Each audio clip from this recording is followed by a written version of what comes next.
பெற்றோர்கள் அனைவருக்கும் வணக்கம். நான் மனநல மருத்துவர் டாக்டர் பார்த்திபன் பேசுகிறேன். இன்றைக்கி நம்மளோட பசங்க அவங்களோட படிப்புக்காகவும் அவங்களோட பொழுதுபோக்குக்காகவும் மாறி வர்ற நம்மளோட பெற்றோர்களின் வாழ்க்கை முறையினாலையும் நிறைய ஸ்க்ரீன் எக்ஸ்போஷர் நடக்குது.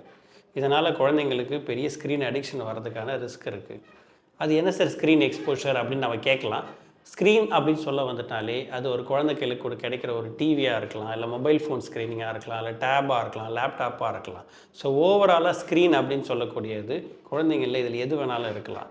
அது என்ன சார் ஸ்க்ரீன்னா என்ன நம்ம தெரிஞ்சுக்கிட்டோம். அது என்ன சார் ஸ்க்ரீன் அடிக்ஷன் அப்படின்னா, கிட்டத்தட்ட ஒரு போதைப் பொருளுக்கு அடிமையாக இருக்கிற ஒருத்தவங்களோட மூளையும் இந்த ஃபோனுக்கோ ஸ்க்ரீனுக்கோ அடிக்டடாக இருக்கிற ஒரு குழந்தைங்களோட மூளையில் ஒரே விதமான மாற்றங்கள் தான் வருதுன்னு ஆராய்ச்சிகள் சொல்கிறது.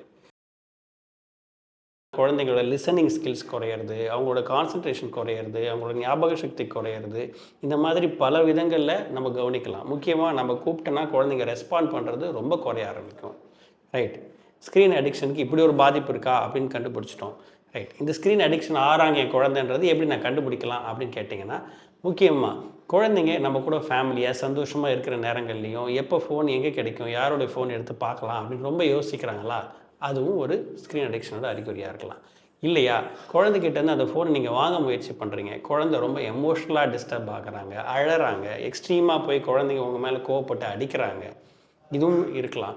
இல்லை, குழந்தைங்களோட வழக்கமான சந்தோஷமான நிகழ்வுகளாக இருக்கல, மற்ற குழந்தைங்களோட விளையாடுறது, பொம்மைகளோட விளையாடுறது, இதிலெல்லாம் இன்ட்ரெஸ்ட் குறைஞ்சி முழு நேரமும் ஃபோன் மேலேயே கவனமாக இருக்காங்களா, இதுவும் ஒரு அறிகுறியாக இருக்கலாம்.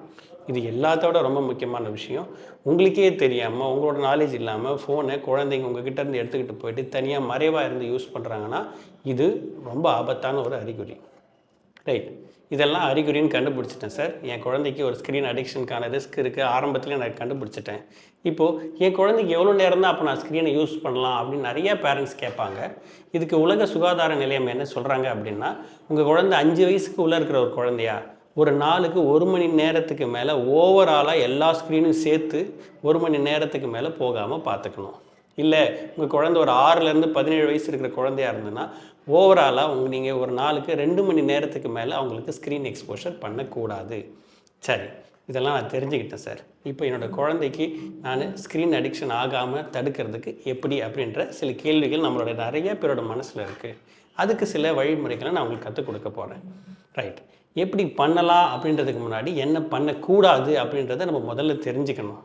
அதில் முதல் விஷயம், நம்ம குழந்தைங்களுக்கு நம்ம தான் ஒரு ரோல் மாடலாக இருக்க போகிறோம். அப்படி இருக்கும்போது நம்ம முதல்ல நம்மளுடைய ஃபோன் யூசேஜோ ஸ்க்ரீன் யூசேஜோ முக்கியமாக குடும்பமாக இருக்கிற அந்த நேரங்களில், வீட்டுக்கு வந்து குழந்தைங்களோட நேரம் செலவு பண்ணுற நேரங்களில், ஒரு ஹோட்டலுக்கோ பிக்னிக்கோ போகிற இடங்களில் தயவு செஞ்சு ஃபோனை முடிஞ்ச வரைக்கும் கார்லேயோ இல்லை வீட்டுக்கு போனீங்கன்னா ஒரு பர்டிகுலர் இடங்களில் குழந்தைங்க கைக்கு எட்டாத இடங்களை முதல்ல வச்சுருங்க.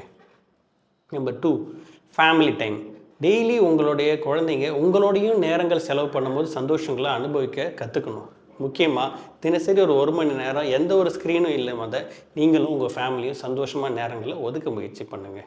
நம்பர் 3, எப்பயுமே பார்த்தீங்கன்னா குழந்தைகிட்டேருந்து ஒரு விஷயத்தை நம்ம எடுக்கிறோம் நம்ம முடிவு பண்ணிட்டோம் அப்படின்னா அந்த குழந்தைங்களுக்கு வேற ஒரு சந்தோஷத்தையும் கொடுக்க முயற்சி பண்ணணும். அது அவங்களுக்கு பிடிச்ச ஒரு விளையாட்டாக இருக்கலாம், அவங்களுக்கு பிடிச்ச ஒரு கேமாக இருக்கலாம், இல்லை வெளியே கூப்பிட்டு போகிற ஒரு பிக்னிக்காக இருக்கலாம்.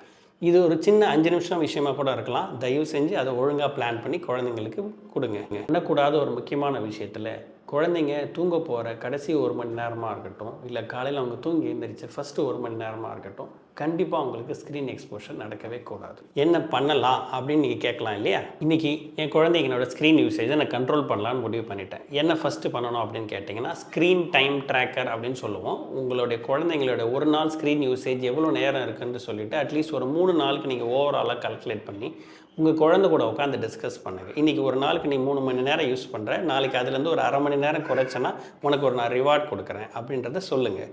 அந்த நெகோசியேஷனுக்கு முதல்ல அந்த குழந்தை அக்செப்ட் பண்ண ஆரம்பிச்சிட்டா அதுக்கப்புறம் என்ன பண்ணணும் அப்படின்னா, ஸ்க்ரீன் எக்ஸ்போஸ் ஆகிறதுக்கு முன்னாடி உங்கள் குழந்தைங்களுக்கு சில விஷயங்கள்.